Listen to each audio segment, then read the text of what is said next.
I would like to just tell you a couple of short stories, and we'll draw maybe a couple of lessons from them. I would like to tell you of two women that each sold a business to Berkshire Hathaway, to me actually, for many, many, many millions of dollars. Both of them started with $2,500. By a coincidence, it was the exact same amount. It was everything they had in the world.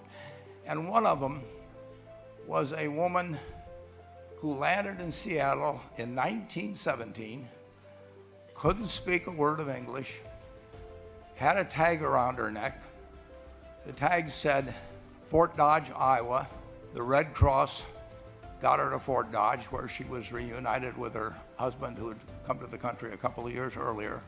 And she lived in Fort Dodge for 2 years, and as she put it, she felt like a dummy.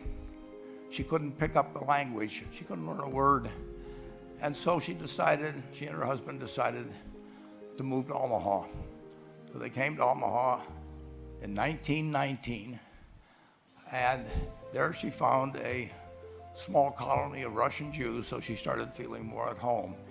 And then as her oldest daughter went to school, she would come home, this daughter, Frances, and she would teach her mother the words she'd learned in school.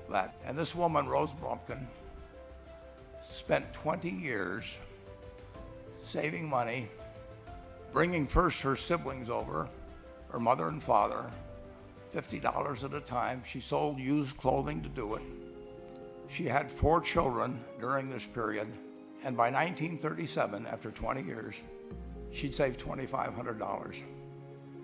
She went to Chicago, and she bought what she could of furniture. Her dream had always been to open a furniture store. And this woman who had never gone to school one day in her life, with $2,500, but with the same spirit that the people in this room had about having a dream and working to accomplish that dream, she built a business which she sold to me in 1983 for $60 million approximately, and which did $1.5 billion worth of business last year. The 4th generation is working in that business. This woman, Rose Blumpkin, she worked for me until she was 103. Then she retired and she died the next year, which is a lesson to all of Berkshire's managers that premature retirement, you can't tell what's going to happen. But Mrs. B, with her $2,500, one further fact about her, she could not read or write. And she went into a furniture business, and she didn't bring anything unique in furniture, but she brought a determination to succeed. She knew she could outwork anyone else. She knew she cared about her customers. She worked at very low gross margins, but she built this incredible business. And I saw one other woman who did a similar thing with $2,500. I paid her hundreds of millions of dollars for her business.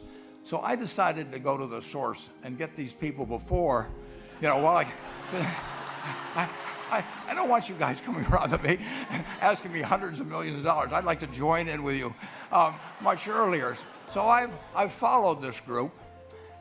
Today I'd like to tell you about one other small business person. This person, I went to buy his business from him, and he turned me down, which was very wise. But this was a fellow who was born about 8 years before I was.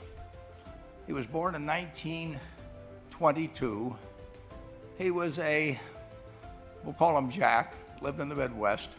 He was a pretty good athlete, didn't like school much. And I'm going to tell you one thing early in the story. Maybe you can figure out who the guy was. The company he built hires more college graduates each year than any other company in the United States. And this fellow, who was destined for this but did not know it, Jack, went to college for a year and then dropped out. He really wasn't that interested in school. And the year he dropped out was 1941. And when the United States became under attack, he went down to the Army Air Force recruiting station, volunteered, and they turned him down because he had hay fever. So he went over to the Navy and again volunteered, and they took him. They put him on an aircraft carrier. He small flight airplanes during World War II, got 2 distinguished flying crosses from the Navy, and then he came back to the Midwest. So now we've got a young guy. Probably by this time he would be 23 or 24 years old.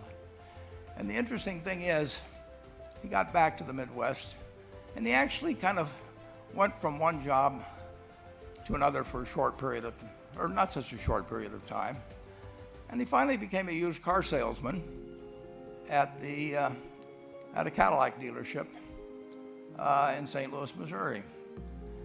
And at age 35, having moved up in the organization, the sales organization, he said to his boss, could I go into car leasing business with you? The boss said, well, if you'll cut your salary in half and you'll come up with, I think it was $25,000, which he borrowed, we can become partners in a car leasing company. So my friend Jack started at age 35 in the car leasing business. And he had 7 cars. It was pretty slow. In fact, one of the things he did was whenever the phone rang, he let it ring 3 or 4 times so people would think that he was very busy answering other phones. And of course, it was the only call he was going to get all day. So his first venture was okay, but it wasn't really going to go anyplace. And there's a lesson in this for all of us. At age 40, he decided with 17 vehicles, 17 cars, he was going to go into competition in the rent-a-car business. So now he's taking on Hertz and Avis and National and people like that who have hundreds and hundreds of thousands of cars. And he's got 17 cars, and his cars aren't any different than theirs. I mean, he's buying them from General Motors or Ford or Chrysler. And he can't get the airport locations. Those companies have them all sold up. But he was determined that he would basically offer the customer, can't offer him a different car, but he can offer them friendlier service than they've ever seen. And so he started a company.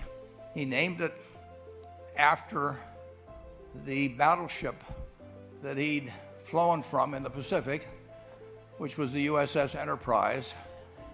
And he died about a year and a half ago. But when he died, his rent-a-car company, starting with those 17 cars, was worth more than Hertz and Avis and all the rest of the rental cars put together. The man's name was Jack Taylor, and his son, Andy Taylor, is a good friend of mine, runs the business now. A grandchild is in the business. There'll probably be a 4th generation along the line. So this man, in the United States, he didn't invent artificial intelligence. You know, he didn't do anything that, just like Mrs. B selling furniture, I mean, that any one of us could have entered those businesses. But he lived by the creed, basically, of delighting his customers and working with people and establishing the relationship with them so that they in turn would want to delight the customers. He couldn't go out there and take care of every rental car possibility, but he learned how to project himself and his attitude toward his fellow man and his desire, to make a friend out of every customer. He managed to take very ordinary cars and turn them into this extraordinary business from virtually nothing. And it illustrates several points. One is, you don't necessarily get it right exactly right the first time. I mean, the car leasing business, basically you were competing on the cost of money to finance cars. And it's very hard to delight a customer when you just give them the car and tell them to send you a monthly check for 5 years and you'll be back at that time. So his talents were being wasted basically in that business. But at the age of 40, with all of that experience behind him, he found the golden key, and he took a very ordinary business and turned it into an absolutely extraordinary operation. And just like Mrs. B or Rose Blumpkin did with furniture. And he didn't worry about whether the Federal Reserve was going to tighten or ease. He didn't worry about whether the stock market was up or down yesterday.